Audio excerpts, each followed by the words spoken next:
Welcome back to Rocket Talk. I'm Connor, joined by my fellow hosts Johnny Hi. and Luke. Greetings. Everything has been canceled due to coronavirus, so we'll see you guys next time. All right, bye. Just kidding. Yeah, No, I'm but just yeah, kind of trying to this, show, get the feel of what's actually going on. yeah, definitely. Yeah, this is definitely a very heavy episode on the coronavirus thing. But before we kind of get into that, this one I just saw as we guys were prepping to record, and we finally got our technical difficulties down. Apparently, Sony is in talks with Konami to acquire the IPs of Castlevania, Metal Gear Solid, and Silent Hill. So they would be Sony exclusives and then really strengthen their brand even more as we move towards the next generation. I don't know really how much you guys care about this, but I think this is kind of a big deal because, especially with Silent Hill, there was a Silent Hill game that was supposed to come out a few years ago with Norman Reedus and uh, it was called Silent Hills, and the demo for it called PT was a playable teaser on the PS4, and it was incredible. But then when Hideo Kojima had his falling out with Konami, they pulled it from the stores, and PS4s couldn't re-download it if they had it already bought it. So like, there's only a handful of PS4s out in the world that can still play PT. Mine was one until about a year ago. It's wild, but uh, these are some these are three of the these are three big IPs in their own respective genres. I mean, Castlevania and Metroid, like both, like the Metroidvania genre is like because of like Castlevania. So, what do you guys think about this if they do end up going to Sony? I mean, I personally I've never played really any of those games before, but I know how big they are, and so for them to be potentially bought up by Sony, it is kind of worrying because I mean I have had my own experience with like smaller, not small publishers, but in comparatively smaller publishers being bought out by a bigger corporation, and it just doesn't end well. So it's kind of like troubling to hear that that's going to happen again. Well, I wanted to ask both of you, do you think that we're going to see a trend of this, like the big guys gobbling up as many like up and coming I mean, titles? I mean, not that these are up and coming, but are we going to see it a lot so that they can strengthen we've their seen own this though. brands? We've Yeah. seen this. Like, so I mean, even if you go outside of Sony, Microsoft, Nintendo, EA, like basically, it's down to for the most part, it's Square Enix, Bethesda, EA, and Activision are the big third-party developers, Yeah. and Sega's still there too, but Sega has only really been working on Yakuza and Sonic. That everything else has kind of been in the back burner. But those are the same ones too, where Activision will buy out all these different studios to strengthen their brand.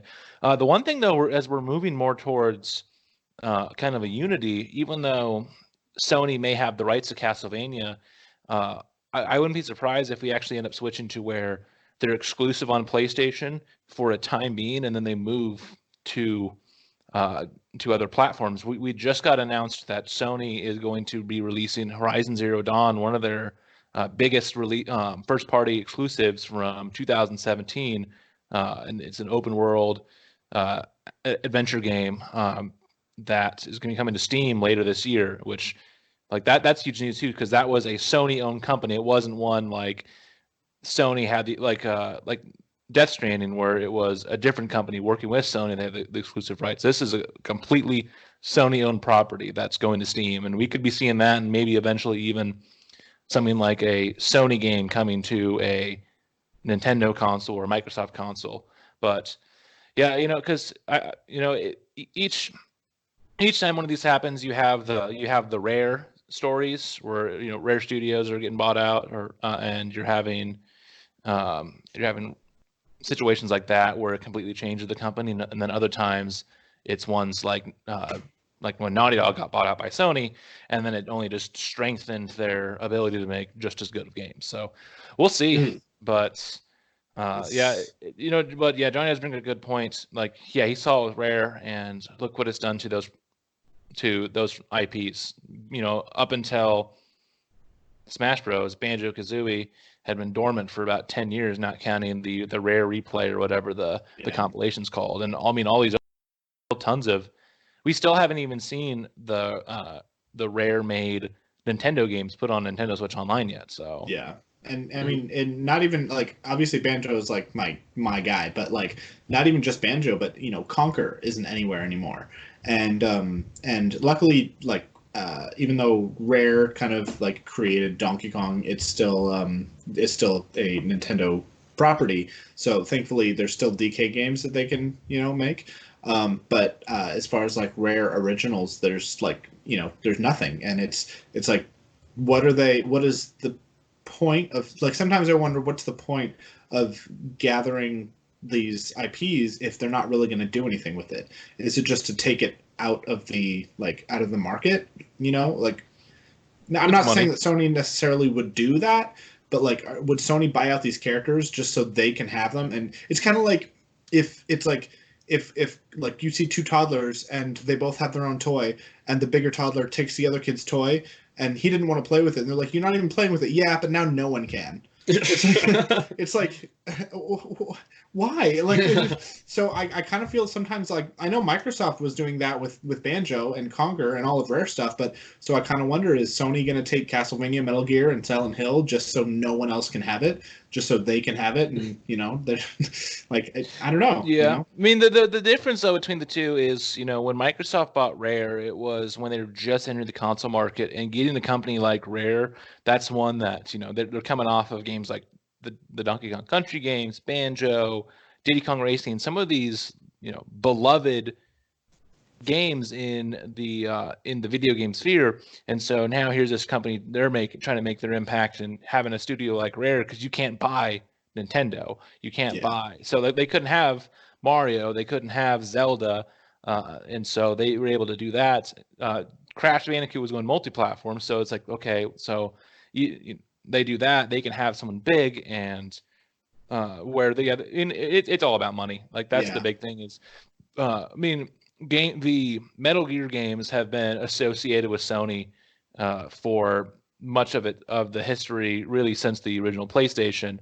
Like I want to say the Metal Gear Solid games have primarily, like I'm trying to think of when like the Metal Gear Solid games have come out onto the Xboxes and all that, because if I remember, I could be wrong on this one. I'm trying to look it up real fast, but I'm pretty sure Metal Gear Solid 5 came out first on PS4 and then came to Xbox later. But like it's one that they've been associated with PlayStation, and then Xbox kind of like second nature. But we'll see what ends up happening. This is gonna be good or bad. This is gonna be good because the Silent Hill IP has been quiet ever since the fallout at Konami, and so that's going on 5 or 6 years now. And I mean, Metal Gear Solid 5 came out 5 years now, and so we could see something that can really help these IPs, maybe under better circumstances, be able to be revived. But moving on to the bigger topic and just kind of the thing that's taken over everything, the coronavirus has really kind of killed the entertainment industry over the last week in America and the last few months around the world. So actually last week when I was gone, because it's Abby and I had some family in town, we went to an Atlanta United game, and we were just kind of exploring different spots of Atlanta, and a lot of those places now are being postponed, shut down, canceled. We've seen basically every single sporting event postponed or canceled for the foreseeable future. We're seeing concerts. I went to a concert Friday, and it's like one of the last concerts that'll be in Atlanta for the next 2 months or so. And we're seeing it in the entertainment industry too, with films and video games and all that as well. Like, what are your guys' thoughts on this so far? I think from what I'm seeing, the internet, which is just mainly our generation, everyone is kind of shrugging it off, more so than they should. They should take it a little bit more seriously. But the mainstream medium, CNN and Fox News, are blowing it up way out of proportion than what it also should be. So I think we're not finding the happy medium. It is it is a pandemic. So yes, like I get why. Yeah, I get why things are being like delayed. Like MLB cancels the rest of spring training, and they put off the opening. Like I think at least 2 weeks. They said. Well, all these other sports. The season won't be starting for we're not going to see anything for the rest of this month and probably a good chunk of April at the Exactly. least. Yeah. I mean, Oh yeah, pretty much. I know Coachella was canceled. Like, I get why they want to stop the spread, but also like people panic buying out everything like toilet paper doesn't make any sense to me. But yeah, I don't know. But how it's much not of so that much, is the media's it's not so fault? much that That's it's more. like a Exactly. Yeah. yeah. Well, yeah, that's my point. It's Is they're blowing things way out of proportion. Well, yeah, no, it's I'm not saying so it's much not that the it's not a media's serious fault. topic or not a serious not something to not be taken seriously, but it's more like it's not the apocalypse, like it's not the end of the world, Mhm. and so you know, I definitely think it's a serious thing that needs to be taken seriously. But right now, it's like a lot of people are saying, you know, just wash your hands. You know, Mhm. like you can't necessarily stop it from happening, but we can slow it down enough where, you know, you don't need to like you don't need to buy out all the toilet paper, and you don't need to hide in like you don't Mhm. and not everybody needs to hide in their homes. You know, just you know, don't go to it is good that these concerts are getting canceled, because it does give people a reason to not be so likely to be affected by it. But you know, you don't have to hide out only in your homes. You know, Mhm. definitely stay away Yeah. from big public group events. But you know, go see a friend. Go walk Yeah. to the park. Go like you know. But the Everyone's least, getting. You go ahead. well, just when it's just better to not be having large gatherings of people because it's easy to spread and you could have it right now and not know, Johnny, and then you could pass it to Connor, and then Connor could pass it to Emily, and Connor and Emily's family, and it can just go on into your work. And so it's one of those that it's it's better to be safe than sorry. It's annoying because Mhm. now we're seeing the impact. We already have about a half dozen movies that we know about that are delayed, and tons of television shows, and then there's just so much more that still coming. Like, so movie wise right now, Fast and Furious 9, which was supposed to come out in May, is now delayed until April 2021, which it's like, wow, why is that so late? And probably I bet what it is Universal probably has a big release coming out at some point in the later months, to in the summer or the holiday time, like November, and they don't want to have Fast and whatever their other release going on at the same time. Mhm. Because Disney can just whatever, we can push it back because they own like 80% of the movies coming out this year. So but Fast and Furious 9, No Time to Die, the new James Bond film, is being delayed until November. Mulan is now being delayed until whenever. Quiet Place 2 is also delayed till whatever.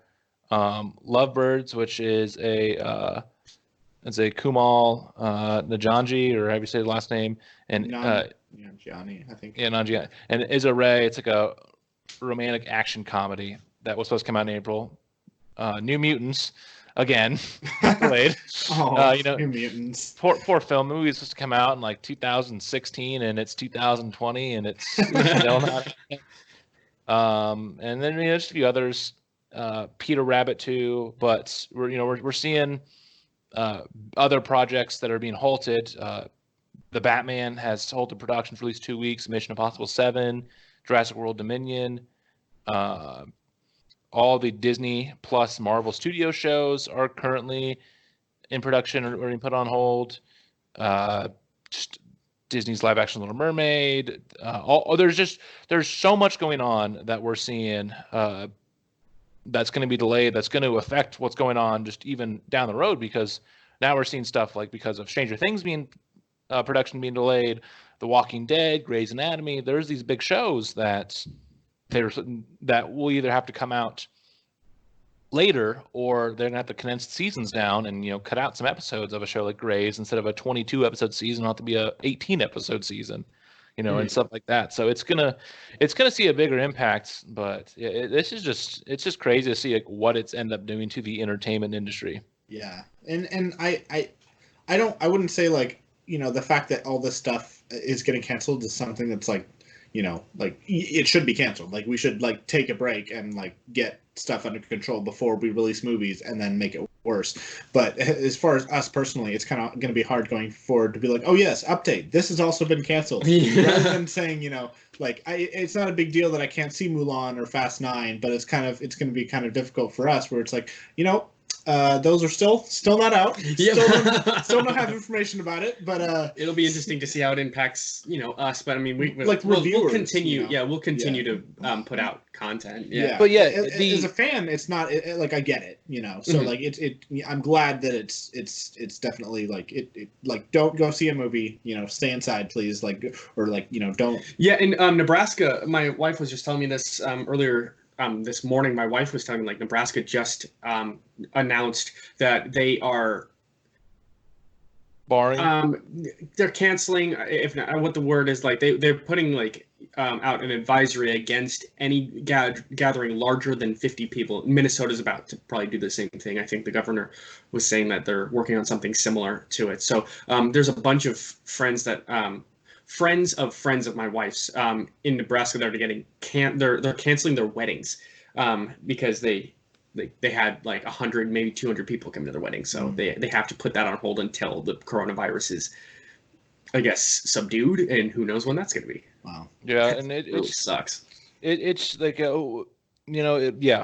for content creators and, you know, podcasts and radio shows and all like stuff like us. Yeah, like this sucks because this will be, oh man, you know, we could in a couple weeks Johnny could, you know, talked about Mulan on here and his thoughts on it, or we could have talked about when the new season of Stranger Things comes out, and like some of these, like, you know, we'll still be able to do that, but now it's one of those where we have to push all these things back. Yeah. So it's going to be crazy to see how this impacts it down the road, but you know, it's like we're seeing we're going to see ramifications for this for more than a year, like at a minimum. Like if this thing kind of calms down in the next like month or so, like we're not seeing Fast and Furious 9 until next April. Like that's the movie got delayed 11 months. Like that's a real shame that we're not going to get to see the 9th installment of it. Shucks, I was just ready to go see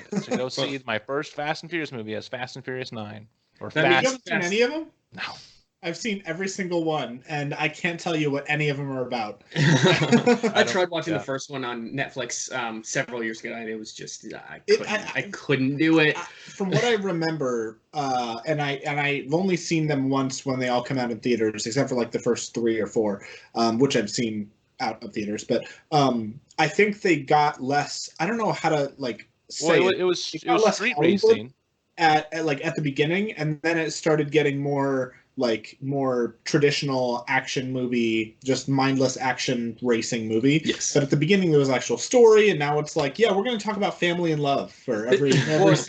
Yeah, like the first like 3 or 4 was all about like illegal street racing and all that, and then now it would be like, hey man, I'm gonna you know, street race you across the street in Tokyo, to hey man, let's jump this, you know, Camaro across a helicopter while The Rock shoots an RPG out of the car. Like, yeah, it's completely gone. And also too, the best part is like they've been so weird with their naming. So this is the all the 9 main series movies, not counting the Hobbs and Shaw one. So it's the Fast and Furious is the first one, Too Fast, Too Serious for the second one, the Fast and the Furious Tokyo Drift for the third, Fast and Furious with an ampersand for the fourth one, Fast 5, Fast and Furious 6, Furious 7, The Fate of the Furious for Fast and Furious 8, and then Fast and Furious 9 is just called F9. and then, you know, so the 10th one will have some sort of weird, you know, name to it. So it's on top of that, like, we know all these movies just have all these weird names, but yeah, like that's one that we're going to see. It's going to be delayed. And Xbox must meet up with each other to try to come up with horrible names for everything. Right. Oh man, it's just insane. But yeah, like the one I'm interested to see too is what this will do with the fall TV schedule, or with the or the similar thing with like Netflix and Hulu and all that, because you know right now we're seeing like The Walking Dead and Grey's Anatomy and a bunch of NBC shows that are all suspended right now, or they've accelerated production on a bunch of scripts on some of the shows that are on right now. So it's like, what's going to happen with all these? Like, are we going to see like the writer's strike where we're going to see some shows that are going to have a 12 episode season instead of 24, or are we going to see? So it'll be interesting to see what comes out of it, in the entertainment world on the film and TV side. But then it's also affecting the video game side. One of the biggest ones that's really affected the video game side is E3 got canceled. It was actually one of the first big, outside of a few movies getting delayed, that was one of the first big things that was like, this is canceled. So now E3, which has had issues over the last couple of years, is now being canceled. So there's no E3 2020. So I know Microsoft already announced that they're going to still do some sort of digital event to replace it, because that's when they were going to announce a lot of their stuff about the Xbox One Series X, probably the price and the release date. And now they're going to have to do that. It's separately, kind of like what Nintendo has done with their directs, kind of what Sony has been pushing to do the last couple of years as well. But I know you've been on this too, Johnny. Are we going to start to see the end of E3 where we take this year off and maybe companies realize, hey, do we need this or not? Like, what do you think about this? Because I know they've been struggling the last couple of years.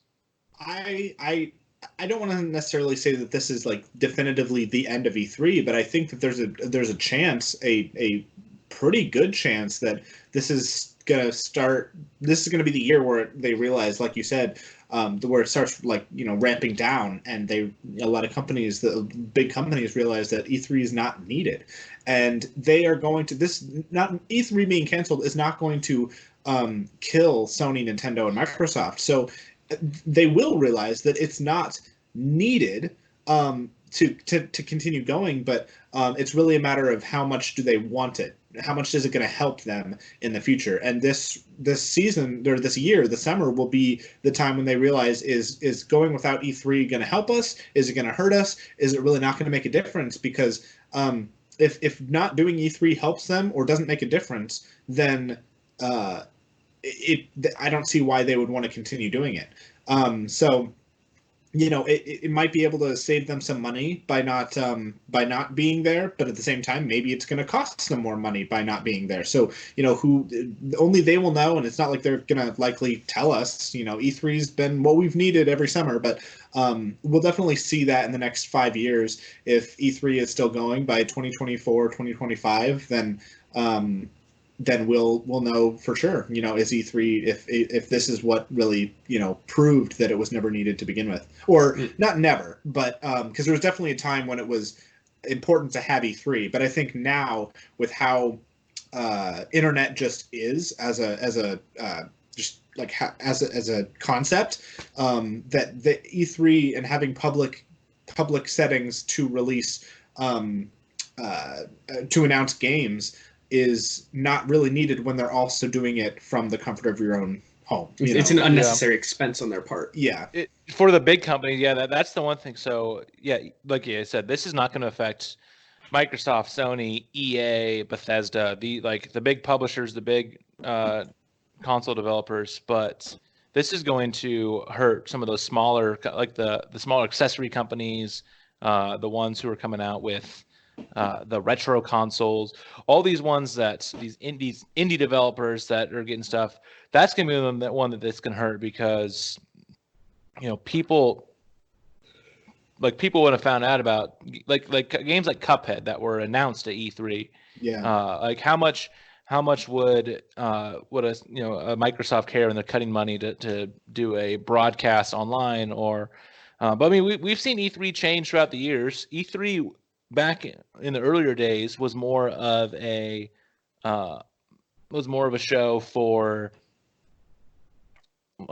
for vendors. So it'd be we're the vendors from Target, and so we'd go and we'd hear what Nintendo's talking about, what's coming in the future, so we know what if we want to carry Nintendo products at Target or stuff like that. And then as the show has evolved and became more of this spectacle, quote, Christmas for video games, then we've seen it evolve to where instead of it being all about, all right, Nintendo saw a growth this last quarter thanks to the success of the Nintendo 3DS, and to entertainment, where you're seeing musical artists come out and perform, and Keanu Reeves come out and tell people that they're breathtaking. And we've seen E3 already evolve from what it was when it started in 1995 to what it is now. So it's going to be interesting to see, yeah, like Johnny said, like how much of it is going to be needed. Really since 2013, that's around the time that Nintendo and EA both slowly started to. Nintendo in 2013, EA in 2016, Sony last year, they started to move away from doing a lot of stuff at E3. Nintendo now does a pre-recorded direct, and then they'll still have a floor with hands-on demonstrations, so you can still go play Luigi's Mansion 3 or Animal Crossing at E3, but they're not doing a big keynote thing at at the same venue or at a nearby venue like what EA and Sony and Microsoft have done in the last couple of years. So it continues to evolve each and every year, but I don't know. I do think too, especially after the data leak that happened last August, where there was about 2,000 people that had their data leaked, and you could find some data up to 6,000 people was able to be pulled from their websites. So before what the E3 would have been, the ESA, the company that runs E3, said they were going to take stricter security measures to protect privacy. But like it's one of those. It's just like when Microsoft announced the Xbox One and they had the big issues with the sharing games and the always on and the DRM. It tainted people's mouths. They didn't like what they were seeing, and so it was already hurting E3. So this could be the first domino that falls to 5 years from now. Do you think this would be the beginning of the beginning of the end, or do you think it would be more like a temporary hiccup where people start thinking, no, it's not necessary, but maybe maybe it blows back up at some again, like further in the future, like people are like, it's not necessary, but it is fun. I think we'll see it being the beginning of the end because it's probably a lot. Nintendo probably saves a lot of money by not putting on these shows where they have to fly out all these different. They don't have to fly out Sakurai and someone at Retro Studios and someone at this studio to LA to talk about it. They can just have them record it at their own studios in the different locations and have a production team edit it, put it together, where it's a lot cheaper than all that and just the practicing the lights, the spectacle. I wouldn't be surprised if we see it where instead of it being kind of like what's kind of happened with the streaming, where everyone was on Netflix and then they moved away, where Sony does their own state of play thing like June 1st through 6th. And so Sony will host something digitally, and maybe they'll have a remote location in Chicago where they'll have a bunch of stuff by the PS5 and you can play these games here and there, and they'll do a live stream press conference. And then Nintendo will do the same thing, but a week later, and they'll host it in New York at the Nintendo store there, and Microsoft will do one in Seattle, and it'll be and you could be at where everyone has their own thing, and they're all around that late May, early June, but they're not together. I wouldn't be surprised if we start to see that even happening. Yeah, I gotta say it's kind of a shame because I don't really see. It's not been until this until the E3 got canceled this year that I've kind of realized that it's not as needed. I would think, but it's a bit of a shame for fans because, like you said, it's been described as video game Christmas. It's like, you get all these announcements in June, and then you get a lot of announcements towards the end or beginning of the year for that upcoming year. So it's kind of like every 6 months you're supposed to have a big thing, and if they don't have this organized, organized event every year, even if they're separated, there's something special about Sony, Nintendo, Microsoft, and all the other companies coming together and even paying each other compliments and saying, we're all gamers. We just have different tastes. But if they're all canceled or if they're all separated, then that kind of some of the magic goes away a little bit, I think. And that'll be kind of disappointing as a fan. I've never been a big fan Or I guess I've never been as big of a fan of other companies other than Nintendo, but I love E3 even since Nintendo's pulled from their press conferences because I'm a big fan of video games and I love to see what's coming out, even if I'm never going to play it or buy it. I love to see what's happening, what's new, and I might not get that ever again. Well, they'll try to come up with some sort of online. Sorry, let me move my mic to where people can hear me. They'll have some sort of online equivalent of it. It might not have the same magic, but perhaps they'll just have. I don't know. They'll. I don't even know where to go with that, but they'll have some sort of maybe at their own studios they'll have like a live audience or something like that, something to kind of somewhat mimic it. I mean, they could, but E3, the last couple of years, 2017 was the first year that E3 was finally fully open to the public, because originally you had to be like, like media members were allowed to go there, and then like people were able to get in, but for the most part it was closed off, and so there'd still be 50,000 people there, but the last three E3s have been open to the public with 15,000 or more public passes sold, and so that's caused that's 15,000 people who just are in LA for a few days, and they get to play the newest video games and get to see firsthand look at the newest stuff, months, sometimes years before anyone else will be able to get their hands on it. Yeah. And it's even if they do have these separated events and they do kind of like a E3 for each big company, there's still going to be something that's I mean, I can only speak for myself, but I assume there's other people who have this a similar mindset to me out there, which is that E3 brings everybody together as gamers. But if you have you have a Sony conference, you have a Nintendo conference, you have a Microsoft conference, and all these events that even if you can go to them physically, there's still something about like it not being in the same place, or visited on the same website that that will make it, if it's separated, less likely for you to want to go to somewhere that you're not already. People are going to go where they care to go. Yeah. Like since everything with E3 is conglomerated together, like Luke had brought up earlier, like smaller developers are not going to get the same exposure. So I see what you're saying. Yeah. And so because of that, it'll be like even if they have an E3, a quote unquote E3 for each big company, let's say just the three big ones, Nintendo, Sony, and Microsoft, that's three potential public passes that you would have to buy to get the equivalent of where it would be an E3. And this is all hypothetical, of course, but I would imagine the price of a public pass to a Nintendo event, a Sony event, and a Microsoft event, it's going to be more than if you go to an E3, if you get a public pass at E3 for all three of those, Yeah, and the phone too.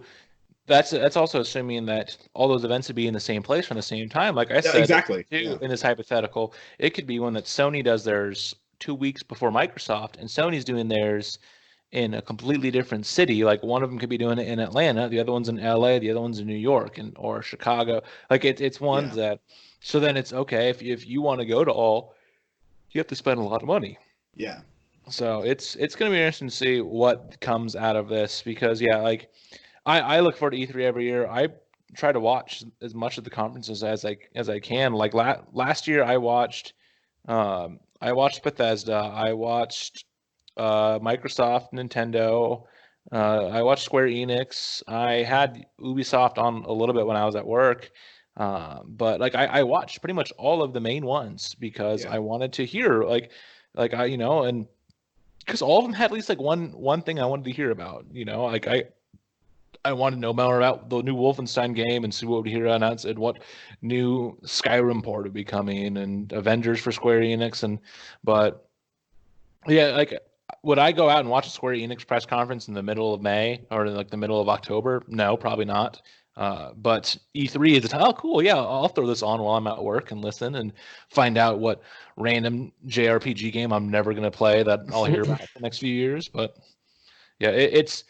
I hope it's not the end of the E3 because, as someone who enjoys seeing all the information that comes out, I like it. But yeah, I wouldn't be surprised if this is a first domino of something that changes, whether it's E3 going away completely or it's continuing to evolve again. It's weird that it was the coronavirus Yeah. that canceled the whole thing, and that may have been like the start of something. Well, I think that even if the coronavirus wasn't a thing, I think that it's something that we would have probably at a slower pace, but it's something that would have happened anyway. Yes. Eventually. Yeah. I just think that like with it being officially canceled, this gives a lot of people insight into how necessary E3 is to begin with, and this could be good, and it could solidify that that E3 is vital to all of the companies, and they will maybe even go back in and double down on going back into E3 and say Nintendo says, I need a press conference, we got to get back in there.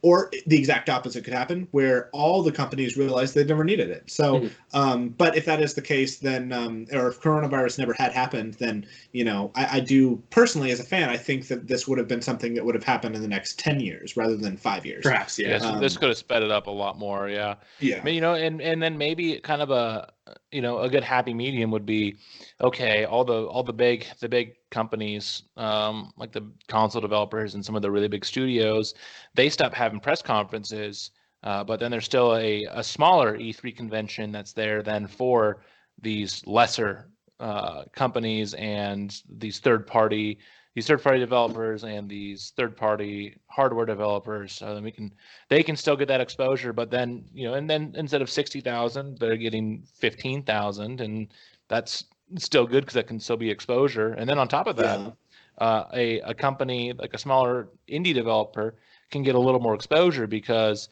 they're not having to compete with people going to play Pokemon or Animal Crossing or Halo. It's just people that are going there to play indie games that, you know, you know, there's always a handful of indie games that blow up each year, like Untitled Goose Game and Cuphead and Goat Simulator, PUBG, all these, but then it can be ones where some of these can get that extra traction because it's just them. No, it's not them and big ones. But yeah, that's a good way to look at it. You know, this could be the way for E3 could start to turn into a smaller developer like conference rather than, you know, everybody else, the big three taking over everything, which it's never been exclusively them, but it's always been, like you said, the biggest companies, and the others will like chime in here and there and be like, oh yes, I'm a part of Microsoft's company or Microsoft's conference, or I'm a part of, you know, Ubisoft's conference, or, you know, Square Enix, like, but now they can maybe have their very own segments dedicated just to their company. Yeah. But I mean, we're, like I said, going back to, like I said earlier, we're going to see a huge impact on this, on the entertainment world moving forward. I mean, just on the video game side, you know, it's like, think about it. So, you know, the time this episode will be released, Animal Crossing will finally be out. By the time this episode's released, we will know nothing about what Nintendo's plans are after, besides the fact that Breath of the Wild sequel is in development. We know. Yeah, we like. Yeah, sure, we can assume things are coming, but what is Nintendo doing? We don't know. And it almost makes you wonder, is the coronavirus having an effect on this? Because if places like Japan and China and Italy are completely shut down, then how can some of these developers work on their games if they can't even go to work? Yeah. And I mean, like you said, Luke, this episode is going to come out March 22nd. And so with Animal Crossing coming out March 20th, that means that either we'll be in a period where we know nothing about Nintendo going forward for this year, or really presumably for however long, or me saying exactly this, I will look like an idiot because it would be a direct later in the week. And but like I think, yeah, it is crazy. Like, how much is coronavirus affecting what Nintendo's doing? Because Nintendo is in Japan, and that they've been hit really hard by the coronavirus. So, you know, I don't think that we need to say let's pump out the games. So even despite the virus, but you know, as a fan, there's a lot that could be told about what the plan is, you know. And I really, as much as I want to see something soon, I really hope that me saying this it isn't too soon, and they're gonna make a big announcement in like 4 days, but like right before this video airs. Honestly, it would be nice. Even then, it would at least be nice that even if you're proven wrong, like, oh no, we got stuff. Here's the newest direct for whatever. It'd just be nice to be proven wrong, because it'd be nice to get any word at all. Yeah. Whatsoever. Yeah, because I don't want to. Are you guys still alive over there? Yeah, I don't want to be in a world where, I mean, Animal Crossing is great. I mean, I've talked about it the past few podcasts, but I don't want to be in a world where we have no idea what's going on. This is the longest drought they've had from Nintendo Directs ever, and that. Well, technically, that was second longest, because they didn't have a Direct until like 2012. So I guess didn't have a Direct for the beginning of all time. Yes. But since they started Directs, this when the last like regular Direct was what, like November? September? Yeah. So it's months, like. Yeah. So and it's surprising that we're almost a quarter of the way through 2020 and we don't know what's happening with 2020.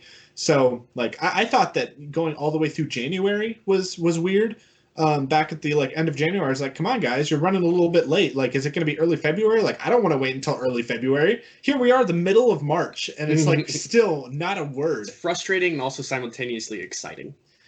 I don't find it exciting. I think it's exciting. It's just hard because it's just hard because like we know one thing really outside of we know like one definitive thing outside of we have Breath of the Wild sequel and we have the expansion for Pokemon. Yeah, and then like outside of that, like. But Breath of the Wild has no release date, and I guarantee, if Breath of the Wild has no release date, then it's not going to be released this year. A game that big you wouldn't know the release date until they're ready to make it either that year or the next year. And even if they say, oh, it's coming out in Christmas 2021, I'm not going to expect it until summer of 2022. There'll still be a delay. Zelda, so it'll still get delayed. But which I'm fine with. But I'm not expecting Zelda to come out this year, so that's why I'm kind of like erasing it from my what to expect. The only thing is Pokemon. It's the Sword and Shield. I was going to say at this year's E3 they'll announce more stuff about Zelda, but the equivalent of whatever their E3 Direct is there'll be more announcements about Breath of the Wild 2, but that's not going to come out this year. I know. For sure. Yeah, but what I'm saying is the only thing that we have that we know of right now outside of a sequel for Zelda coming is there's the Pokemon DLC this year. That's it. But even that, it's like it's not even a new game. The only people who I would assume care are the ones who already bought that. Which, don't get me wrong, it's like the 4th or 5th highest selling Nintendo title. But Pokemon Sword and Shield. Mm-hmm. Yeah. So it's exciting, but at the same time, it's DLC. It's not a new game. So, it is coming out, and that is something to look forward to. But it's not a new game. And that's what I'm saying. Like, it's wild that the only thing we know about is DLC for Pokemon. Yeah, and that there's a thing in development, and then we can assume there's other stuff too. Like, we can assume there's some sort of Mario game in development. We just don't know it yet. 3D World is coming out soon. How long did you say the last drought was? The previous longest. I don't remember how long the next most one, but not this long. Not since September, which is like 7 months. So it was one of those where I think the longest might have been about 5-ish months. Yeah, 6 months. It's 6 months. So yeah, it's been about 7 months since the last one. But I don't know. I think that I keep thinking that it's right around the corner, and right now I think that it's right around the corner. But how many corners am I going to turn? Like, you only have to turn 4 until you're back in the same spot. So I don't know. I don't know. Nobody knows when it's going to come out. The good thing about Nintendo though is that the announcements are always 2 days in advance, which means that it could come out any time now. It could come out this week, but we don't have to wait like 2 weeks for an announcement. We know that if they announce it on a Tuesday, it'll be out on a Thursday. So hopefully it's this week, but we'll know soon. The good thing is Sony's being, at least they're keeping us up to date on what's going on, right? I mean, sort of, yeah. That's the funny one too. Is like Sony. So the PS5 is slated to come out this holiday, and we know next to nothing about it. It's so wild too because, and who knows, this might be another one too that the coronavirus has delayed. But when Sony announced the PS4, they did such a good job with how they rolled it out. They announced the PS4 at a conference, at a press conference in like February 2013, and they gave you some information, but we still didn't know. We knew what it could do, but we hadn't seen the hardware, price, or release date. And then E3 came around. They showed us a lot more. Then like Comic-Con or Gamescom, another press conference later in the summer, they showed us even more. And so by the time that it came out in November, we had 3 or 4 times where we got huge chunks of information, whether it was the hardware, the games, the price. And so we knew from, we didn't have to watch just one big thing. They built the hype up each time. And then right now, here we are. If it still comes out this year, if it doesn't get delayed, we don't know anything about it. We know it's going to be, we know a little bit of its processing power, and that's about it. We don't know games, we don't know price, release date, and we're coming up on, a short amount of time. If they want to build that hype up, they need to announce something.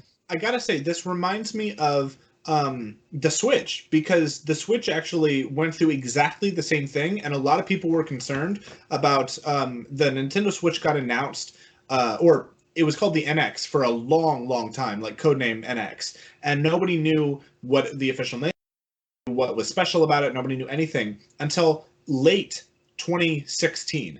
And, it was like October. It was October 2016, and it was like, there was a big trailer about it, and everything was finally shown. It's like, this is what the Switch is. Here's some games that are coming out. A big Mario game, Breath of the Wild's going to be on it. All these things.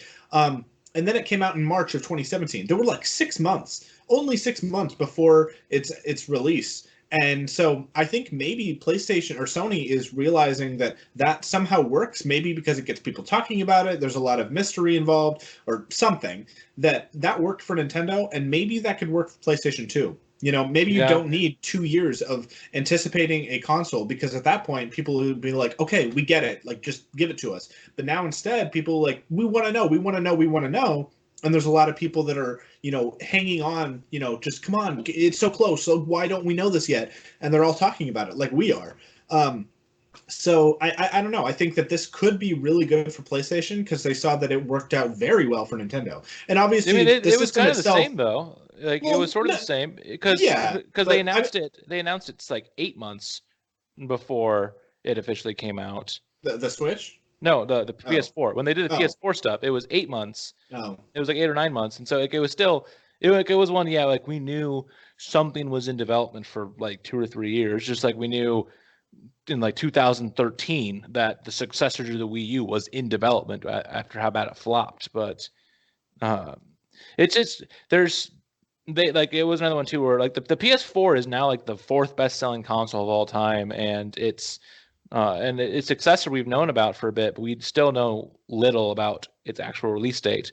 And I don't know how much of that secretive is Sony waiting until the right time to announce it, or if now the coronavirus has affected it. Because we know Sony's back is front loaded with PS4 stuff. They're putting out a bunch of big games over the next couple months, and then once you get past the end of June, we know nothing.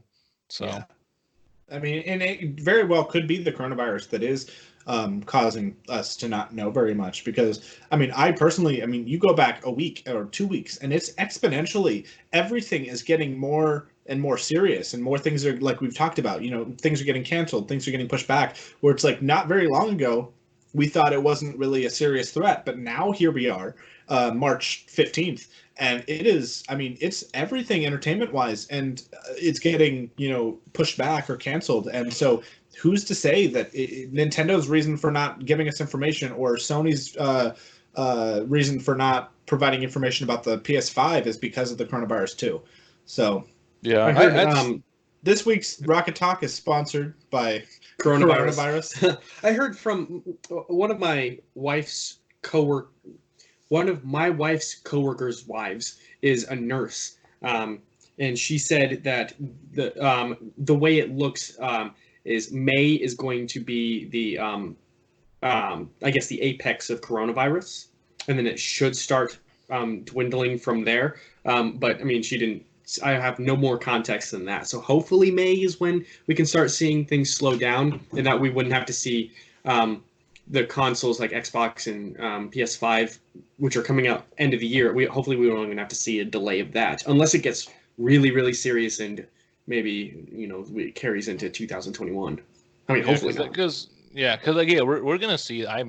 I bet we're gonna see something. One of the consoles is gonna be delayed, or the iPhone, or the consoles and the iPhone. Like all these things that we're expecting on these times, we're not gonna be able to see it, and it's just wild because it's like this. Yeah, this one little thing that we brushed off for the last couple months is gonna affect the industry for years to come. Yeah. Mm-hmm. Yeah, I mean, already, like you said, like even one movie, like even Fast and Furious is being pushed back 11 months. So it's like this, if this doesn't get solved tomorrow, there's going to be so many more things that are going to be pushed back, and really, it's going to affect like every facet of entertainment, whether it is sports, music, TV, movies, video games. Like everything is getting hurt by this, and obviously, like the main concern is the people. Obviously.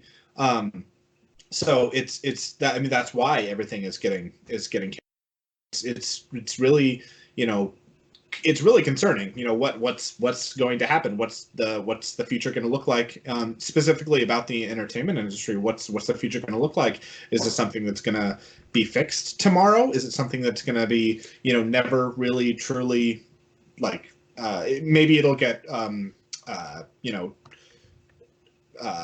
slowed down, but maybe never fully, like... what I think is going to happen? I think a lot of YouTubers are going to see a spike in their view counts. Oh, yeah. YouTubers, Twitch streamers, Netflix. Those guys are completely safe. They're on their own, in their own basements and stuff, or whatever. They have their own studios there. So, like, those guys, they'll be fine. Yeah, there's stuff that's able... something like golf. Golf is another one of those too that you can do without spectators, and it can and it's not like fully weird. Like golf can succeed. Esports are the one that can succeed. They even though it's growing in terms of viewership in person, they can just go back to relying more on Twitch streams. Streamers, YouTubers. Yeah, these people are they're gonna see a lot bigger increase in stuff because if people are quarantining themselves off over the next couple weeks. Abby and I have been watching Love is Blind because, like, what else are we going to do? I'm sorry to hear about that. Yeah, we're like 6 episodes in. Jeez. But it's like if she would be getting ready for school right now a lot more. I mean, she still is, but with her school being moved to remote, that's completely changing her. So it's stuff like we have more time for Netflix. And, I just got a GameFly it's a GameFly free trial, so I've been renting games. So I have Donkey Kong Country Tropical Freeze right now. It's a fun game. And stuff like that. We're gonna see streaming and rental services and delivery services. Some of these things, they're gonna take a huge increase over the next weeks, months, as this continues to get to an apex and then starts to die down. So let me know if other sports do this. Baseball. Every now, I'm a huge Milwaukee Brewers fan. Every now and then they'll broadcast a game on Facebook Live, and I think baseball said they were going to continue, but without fans. Even if the opening day is going to be pushed back. Yeah, I mean the Cincinnati Reds have been practicing with empty stadiums for the last 10 years, so like they'll be used to it. And exactly. So like I'm sure that they'll be streaming more games on. I'm not sure maybe if they'll be completely free services, but they'll be streaming more and things will go on. It's not that like we don't have television. It's that because we've seen it. There was when there was the riots going on in Baltimore, there was a curfew in the city, so the Orioles played a game in a completely empty stadium, and and before stuff got completely canceled in Italy and Japan, they were playing soccer and baseball in completely empty stadiums, so we could see it, but it's one of those that we're gonna see stuff slowly doing it in empty stadiums maybe, but until it kind of dies down, I think we're still gonna see nothing in terms of like where there's multiple people. A sport like golf where they could limit a tournament to only a few dozen people. Staff. and yes, to staff in a few dozen people, they don't have to have. They don't even have to have a full 70 golfers. They can have 30. True. Yeah. And then Spring sports kind of got the advantage on that because like winter sports just kind of got hit blindsided, whereas like baseball and golf, they get to see what was happening and then make adjustments before things start. Yeah, and then the other issues come up with this is if this doesn't die down soon, the Olympics is going to be delayed because it's March right now, and in 5 months we're going to have the Olympics. As of right now, Yeah. it's only 5 months. We've already seen, because of the logistical nightmares of things, we've already seen the NCAA cancel all sports for the rest of the academic year. So even though this could all be blown over potentially, in a couple weeks, the College World Series that doesn't start for 3 months doesn't happen this year, because when they come back, then they also have the issue of figuring out, okay, how do you determine who qualifies? Because right now the Olympics trials will be going on in all the different sports. The Olympic trials for the marathon just happened like 2 weeks ago in Atlanta. The swim trials would happen in June. The soccer trials are happening throughout the last few weeks, and then in the coming month or so. So all these events to qualify for the Olympics then would have to be crammed into a few week process as well if they don't delay the Olympics.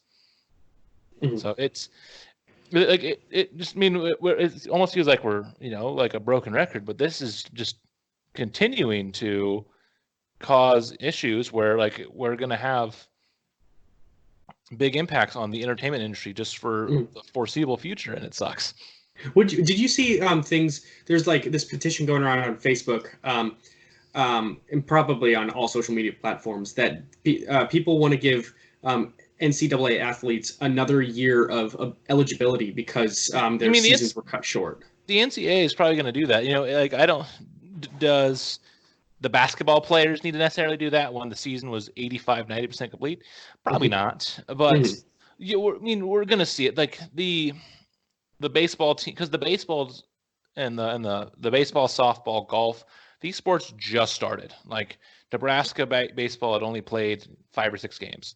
So they're going to get their eligibility. It's, does a basketball player deserve it? Probably not. But, because what are you going to tell a high school kid then too? Like a high school senior who was in the state basketball tournament that didn't get to finish it, like, hey, go to college, but come back in March and then you can play, you as a college kid, like play against high schoolers. And it's like, no. Mm-hmm.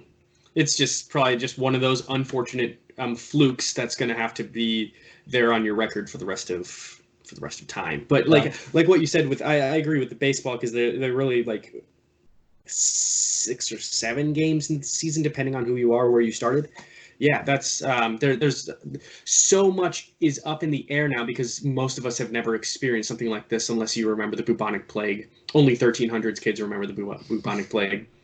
Well, so Vanderbilt started the season at number 1 in the preseason rankings. They played 13 games before everything else got canceled. So like that's it. They haven't played since February 29th. And so it's like there's a huge. I mean, like there you go. There's one right there. Like top team in the nation, and they got only a dozen games in. So, and that's just one of them. There's other teams that had less in. So it's gonna just affect everything for a long time. It's going to be quiet. Hopefully we get some stuff here and there so that we have stuff to talk about. Because, I mean, like, we're still getting video games coming out here and there digitally and physically. Like Call of Duty put out a free-to-play Battle Royale. We'll get Animal Crossing. As of right now, still Final Fantasy and Doom are still coming out. So we're getting stuff. But, if that starts to slow down too, then that will really hurt stuff like us and other entertainment media. True. How's Love is Blind? There are some interesting people on that show. That is for sure. So we're only like 6 episodes in. So Like they just moved in together. But Jessica sucks. So if you guys have watched it, she sucks. I've not, but I've watched a YouTuber that watched the first and last episode of the season, like with like no context of anything in between, and so I already know like who stays together and who doesn't.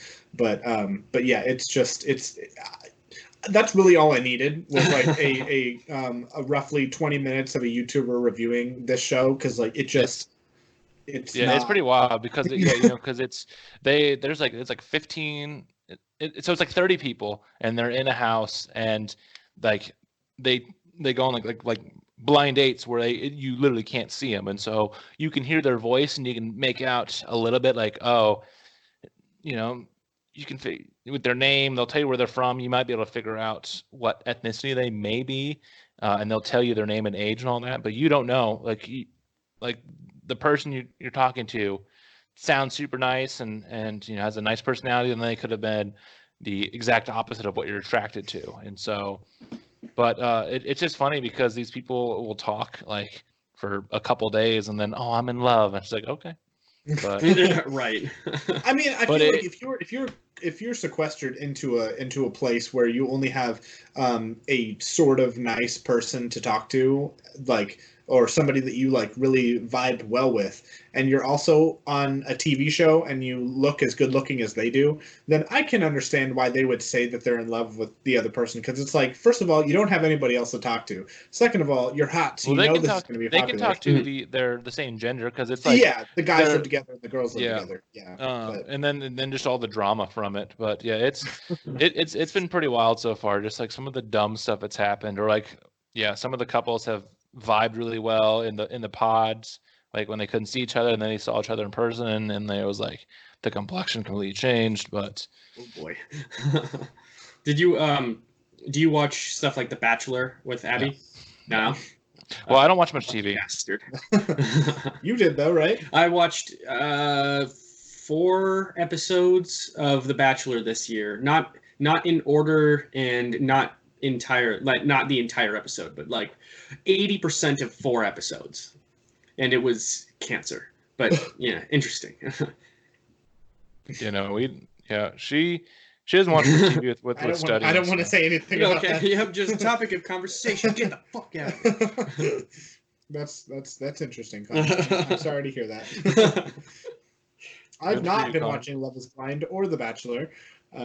Lucky bastard. Yeah. I'm surprised you haven't watched Love is Blind, because you watch everything that comes to Netflix. Yeah, but I'm not a big reality show fan. I've never really been into shows like that. I almost started The Circle, which is another show on Netflix that's like a game show, but it's like you're trying to pose as somebody else online, and I didn't get far enough to really understand how it works or how people get eliminated from it. I just kind of stopped watching after 15 minutes or so, because it just, you have your dignity. Yeah. Like I was like, everyone's talking about it, I need to watch it for a little bit, and then I tried watching it, and I was like, these people are just so vain. I hate them all. Like, I don't want to watch this. Which I get the appeal of that sometimes, but for me, not really.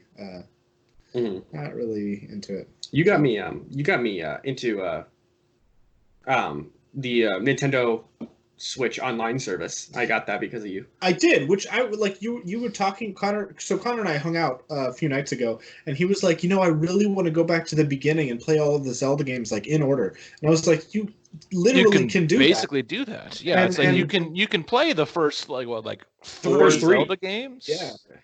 Well, I didn't know that it was only $20 a year. I thought it was like $20 a month, and I was like, "Oh, that's not an extra expense I don't need." But then he's like, "No, it's like $19.99 for the entire year," and I was like, "Say no more." And that means you can also play Tetris 99, the best game on the Nintendo Switch. I actually downloaded it. Yeah, I see. Yeah, I see you're on that all the time. And Abby is too. It's Abby's most played game on the Switch. Wow. Yeah, it's I played the Kirby game for a little bit, but I feel like that's a game like I don't remember what it's called, but it's Kirby Clash, something like that. Super Clash, Super Kirby Clash, maybe. I don't remember what it's called, but it was a good game, but I only played it like by myself. But I feel like it'd be something that's a lot more fun with like more people.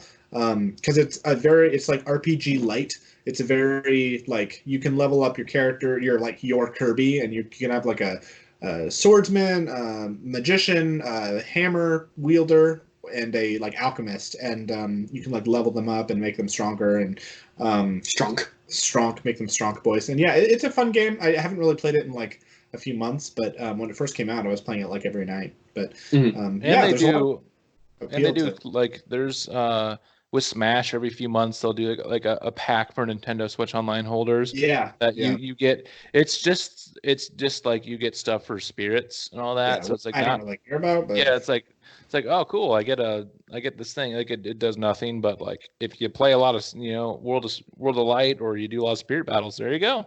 yeah, but yeah, it's a good. I mean, it's definitely it's been sitting on my queue for a while, and I haven't really given it the appreciation I think it deserves, which is kind of which kind of sucks, I guess, a little bit because like there's some really iconic games in there, and then there's some that are just like they threw them out because they're like no one's gonna play them, but maybe somebody will, and so Yeah, but, well, and they've kind of slowed down because at first it was once a month they were adding the NES games, and then when they yeah. added Super Nintendo games in September, when we had our last official direct, they slowed down. So it's only been once every few months. But yeah, there's a ton. I mean, so outside of the rare games, you can play like essentially some of the greatest Nintendo released games of all time with like Mario World and Mario 3 and Zelda, and so like there's all these like iconic games just for gaming, like something like Super Mario 3 or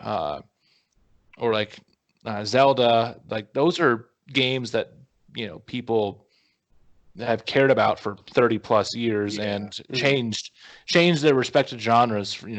So Yeah. and then maybe next year maybe this September we'll see another system, whether it's Game Boy or Nintendo 64 added as well, and can keep making the service better and better. I would love to see if 64 got brought onto there. I would Oh lose my my mind. God. Like they did it for Wii U, but they didn't have a lot of games. But I remember playing Donkey Kong 64 on the Wii U, and I was like, this is such a cool like. I mean, I own it and I play it like every year, but being able to play it on a different system or like any other N64 games would just be really cool.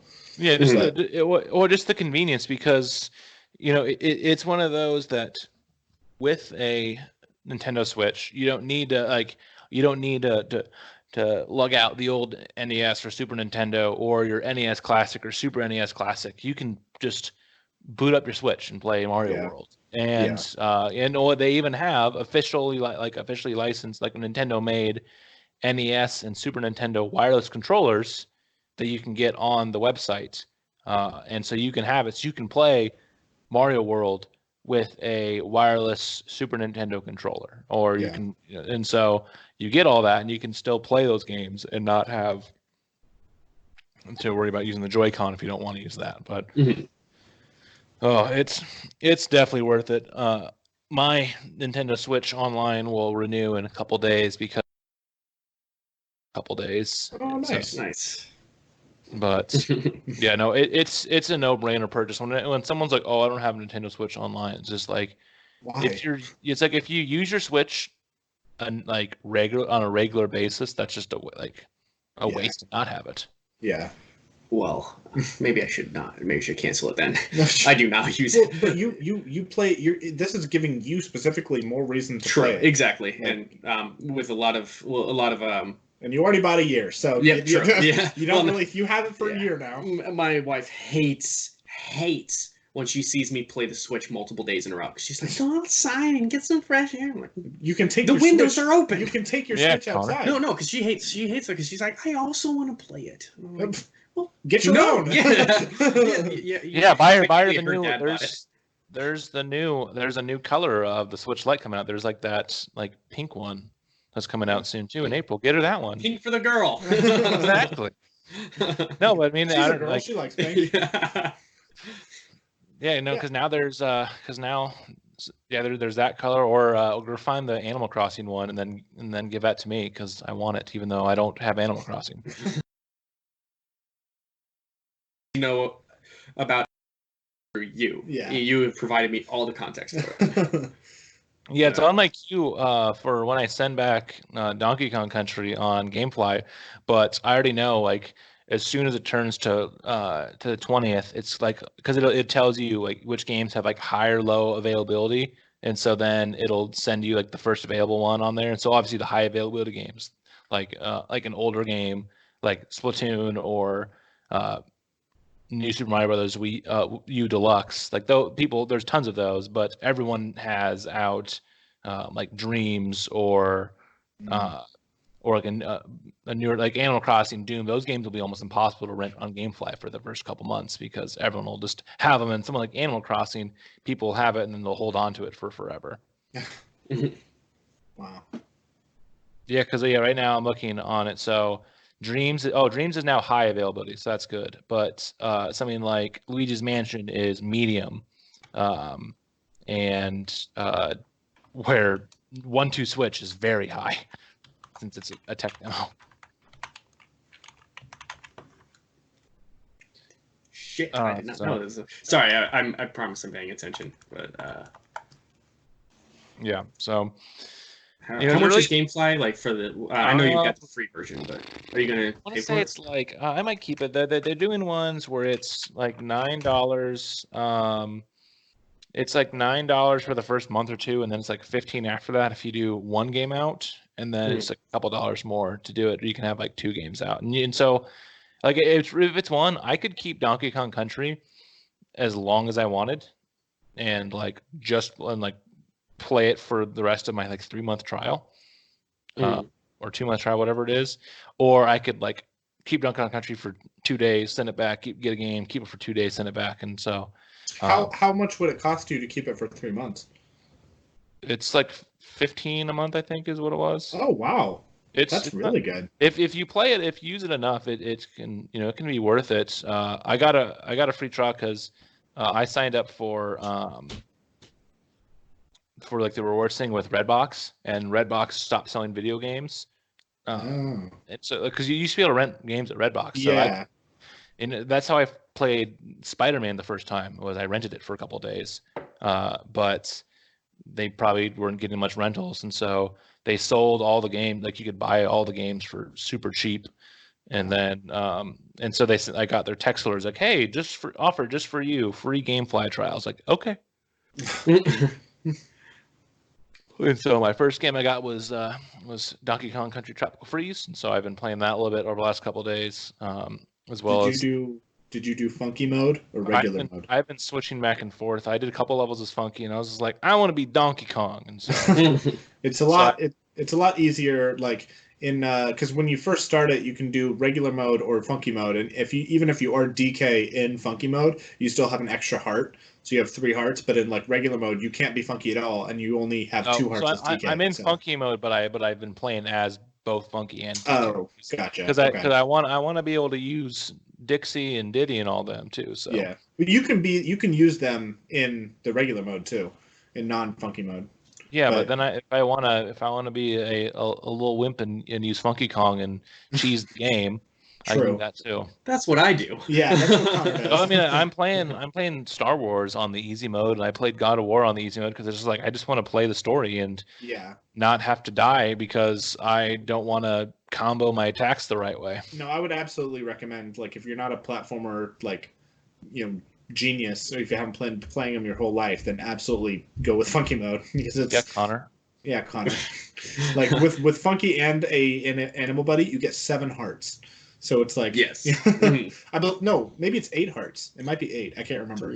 Well, and then when you do like the meter and you fill it up like with Dixie Kong and it's like the gold hearts, isn't that like an extra heart on top of that? Yes, but I think only DK can do that. I don't think Funky can do that. But still, so you do I that. could be wrong, but Yeah. But yeah, it's been fun a good so far. So would you guys think? What do you guys think? It's time to move on to recommendations. Yeah, sure. Works for me. So since I was on the last episode, you guys didn't review the previous week's recommendation, right? Correct. So we didn't. So episode 4's recommendation would have been Johnny's one for the demo of Super Lucky's Tale. Yeah, new Super Lucky's Tale. New Super, yeah. Jesus, come on, who hired this guy? Yeah, it's just like the it's like with all the ports of Wii U games, it's just like new Super and Deluxe U. Yeah. But So, yeah, so go ahead, Johnny. What did you guys? So I reviewed my recommendation was New Super Lucky's Tale, and it's a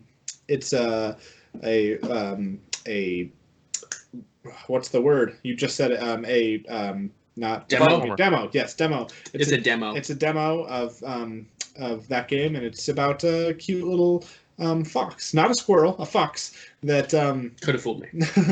that's trying to escape from a book that he's trapped in, and he's just going around cute little worlds, and you meet like cute stone golem creatures that are. There's one that there's one that you meet that like tries to be your best friend, and like on all the loading screens is like him talking to you, and he always says something like just super cute, like if you ever need a partner, I'm here, if you need somebody to join you, but okay, you don't, all right, I'm here, like it's like okay, you're adorable. But yeah, you recommended it because it was inspired by Mario, right? From Mario Day or something like that. Yeah, platformers. It's a platformer, and I wouldn't say it was inspired by Mario, but it was definitely. I mean, the game and most platformers were created from because Mario 64 kind of blew up that genre. But yeah, I wouldn't say that like Mario Day was a reason, but I kind of had a very loose tie-in for why I did it that day. Yeah, sure. I just wanted to. Okay. Yeah. It reminded me so much of ukulele. Okay. I don't know if you get that much, but yeah, a lot of the layout, the design of it really reminded me, and some of the character animations, like their quirkiness, their personality on screen, just really reminded me of ukulele. Yeah, it was very like banjo-y. I mean, like you can tell that it's very reminiscent of those '90s era 3D collectathon platformers. If you would have told someone this was a HD port of a Nintendo 64 game, like I probably would have believed you. It's definitely one of those where like that's what it like looks like. And yeah, I enjoyed it. It didn't really like reinvent the wheel when it came to animal 3D platformers. Like there wasn't a whole lot of different things that we've seen before, but it didn't have to. It just was. It was enjoyable. There's your 3 or 4 MacGuffins you have to collect each level that are all for different things, and yeah, I enjoyed it. I added actually to the queue on GameFly, so if it gets down enough that I get it, then I can try more of the game out. But was it the greatest platformer I ever played? No, but is it a fun one that if it's on sale, would I pick it up? Yeah, probably. Yeah, I had fun with it too. Since I've already been playing games that have like the same tone to it with you, I was able to enjoy it a lot more than had I not been playing them with you, because it's not something I would have ever even given a second thought to, but because you showed it to me, and because you've been taking me through games, like you've been showing me Banjo and Kazooie and ukulele and other platformers. Actually, I got into Mario because a lot more than normal because of you and our friendship over the years. That it was way more enjoyable than what I would have done without. Yay! What would you guys rate it? I would rate that 7 out of 10. Gargantuan stone giants you have to create their face. Okay. And you, Luke? I would give it probably 8 books of ages pages out of 10. Okay. All right. Yeah. All right, and that leaves it up to Luke's turn, I believe, for your recommendation. What do you got for us? Yes, that is a good question, actually, because he's like, shit, it was my turn. I also forgot about it. I was the one that reminded us that, hey, we have to do recommendations. So I'm trying to think of what a good recommendation is besides just giving you I guess I could give you another YouTube. I have a good YouTube video for you guys to watch. So with Super Monkey Ball, with that coming, with that game getting a remake of one of their games recently, it's been kind of back in the limelight, and there's this guy named Nick Robinson, I want to say. Yep, Nick Robinson. So he's this random. I had never heard of this guy before I saw this video, and I've seen a few other videos now.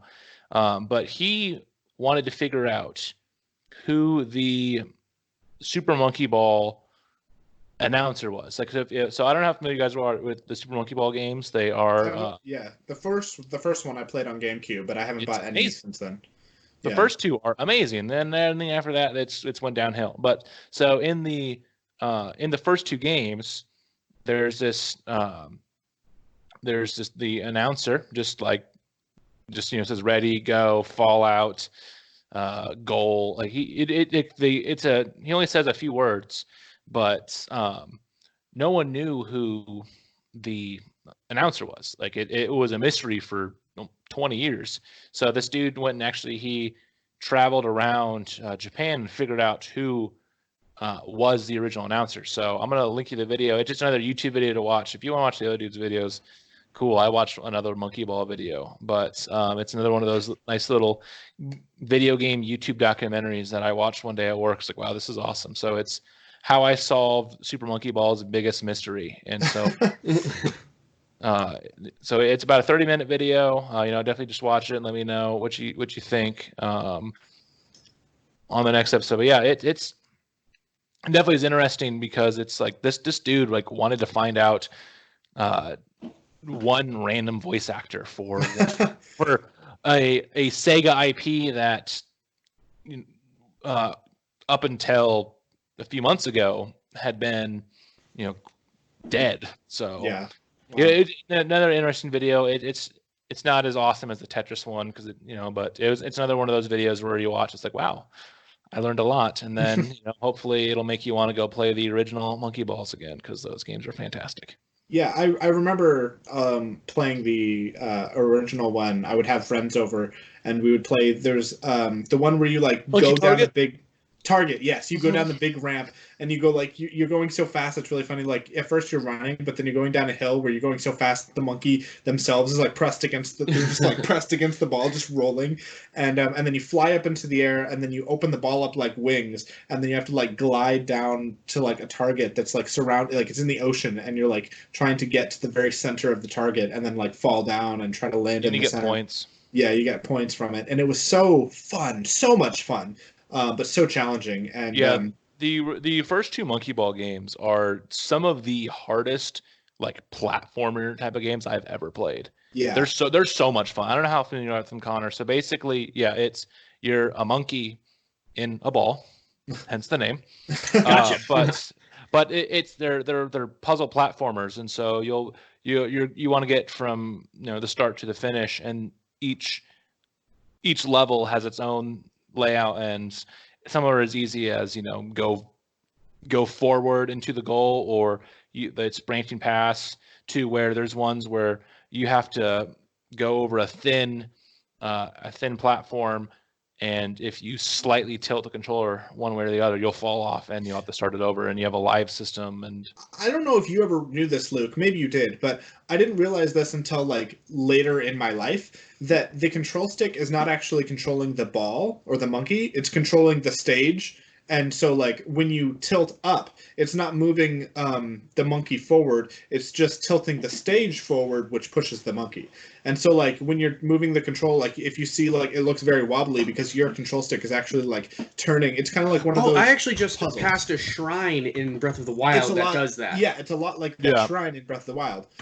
Where your control stick is just moving, is pushing the actual stage forward and left and right and back. This all sounds very familiar. I bet I've seen this and or played it, but I'll have to actually pull it back up to remember. So much fun. Yeah, and then they have a bunch of party games too. And so the first one, it was monkey target. So you roll down, you want to land on a target.